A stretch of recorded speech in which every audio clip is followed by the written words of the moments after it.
होती की हे जे काही घटनाक्रम होते ते मला माहिती नाही, जबरदस्ती माझ्या नवऱ्याला ते घेऊन गेलेले आहे आणि हे सगळं माननीय आमदार किशोरप्पा पाटील हे सगळं करत आहे। अमोल शिंदे नावाचा एक व्यक्ती फॉर्म भरायला आला आणि फॉर्म भरायला आल्याच्या नंतर हा जो काही अपक्ष बंडखोर स्वतःला समजतोय त्या अमोल शिंदेच्या कार्यकर्त्यांनी त्या ठिकाणी दादागिरी केली।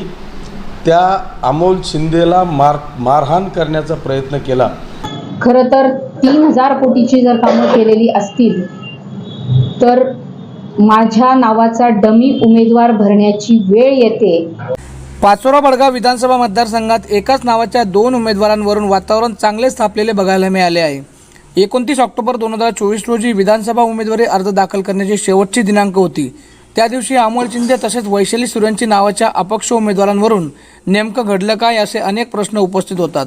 या विषयावरून महाविकास आघाडीच्या उमेदवार वैशाली नरेंद्रसिंग सूर्यवंशी त्याचबरोबर भाजपचे तालुकाध्यक्ष तसेच अपक्ष उमेदवार अमोल पंडितराव शिंदे यांनी पत्रकार परिषद घेत प्रशासनावर तसेच विद्यमान आमदार किशोर पाटील यांच्यावर सगळा आरोप केला असून तर पत्रकारांनी या संपूर्ण विषयावर आमदार किशोर धनसिंग पाटील यांची प्रतिक्रिया घेतली असता यावर पाटील यांनी सडेतोड प्रतिक्रिया दिली आहे। नाही, मलाही माहीत नव्हतं। मी माननीय गिरीश भाऊ महाजन साहेब यांची उमेदवारी अर्ज दाखल करण्याच्यासाठी जामनेरमध्ये होतो आणि नंतर येताना मला म्हणजे फोन आले की कोणीतरी पोलीस स्टेशनला गडबड होते आहे।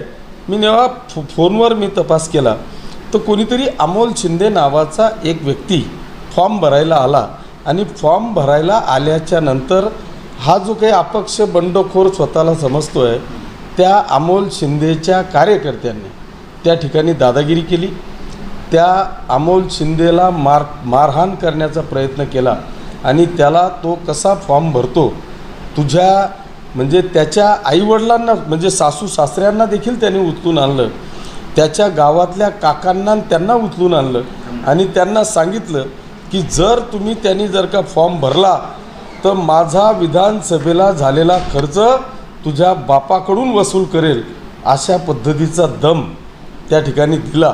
आणि तेव्हा मला फोन आले की हे असं चाललं आहे। मी PIला फोन केला की ही काही बिहार UP बिहार नाही आहे, इथं बाबासाहेबांच्या घटनेने इथं प्रत्येक व्यक्तीला अधिकार दिलेला आहे की प्रत्येकजण त्याची जर काही इच्छा असेल तर तो उमेदवारी अर्ज दाखल करू शकतो। लोकसभेलाही अनेक उमेदवार उभे होते, मागच्याही काळात उमेदवार उभे होते, आत्ताही जळगावमध्ये फॉर्म भरले अनेक उमेदवार उभे आहेत। हा त्याचा विषय आहे। ज्याला उमेदवारी करायची आहे हे आपल्याला घटनेने दिलेला तो अधिकार आहे, त्या अधिकाराचा वापर करून का यांनीच फक्त करोडपती म्हणून यांनीच उमेदवार व्हायचं, यांनीच उमेदवारी करायची। एखाद्या गोरगरिबाला जर काही इच्छा असेल की मलाही आमदार व्हायचं आहे, माझी इच्छा आहे, त्यांनी फॉर्म भरायचा नाही म्हणजे एक प्रकारे त्यांची जीवारी लागली प्रश्नच नाही।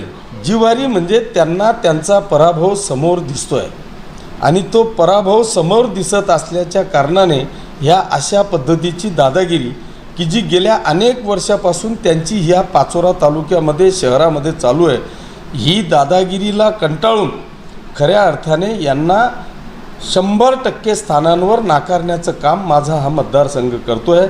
त्याच्यामुळे याचे निश्चित परिणाम ह्या बंडखोर अमोल शिंदेंना आणि त्यांच्या परिवाराला भोगावे लागतील, कारण हा मतदारसंघ अशा पद्धतीची दादागिरी खपवून घेणार नाही।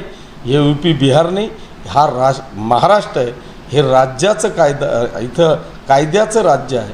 काल पाचोरा बडगाव विधानसभेच्या उमेदवारी दाखल करत असताना शेवटच्या 2 मिनिटांमध्ये खूप मोठ्या प्रमाणात नाट्यमय घडामोडी घडल्यात।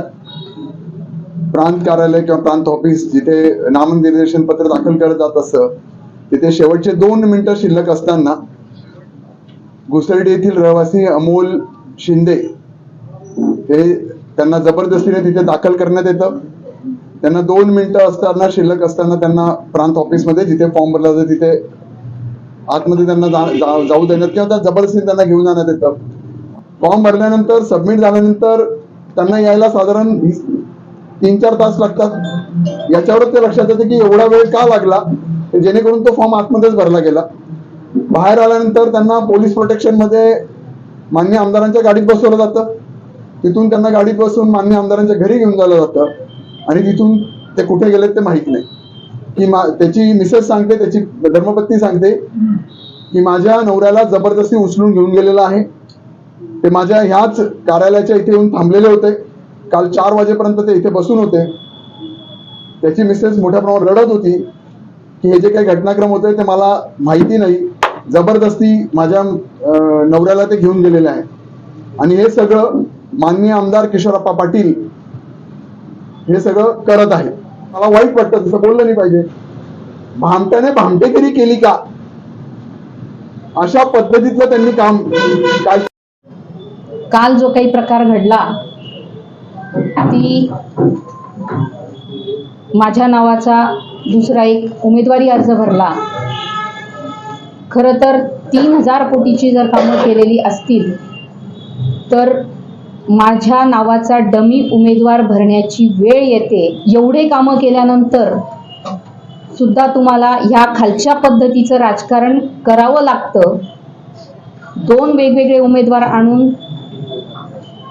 त्यांचा अर्ज भरला जातो आणि डंके की चोट पे मी निवडून येणार हे सांगितल्यानंतर रडीचा डाव खेळावा लागतोय. ही खरोखर शोकांतिका आहे.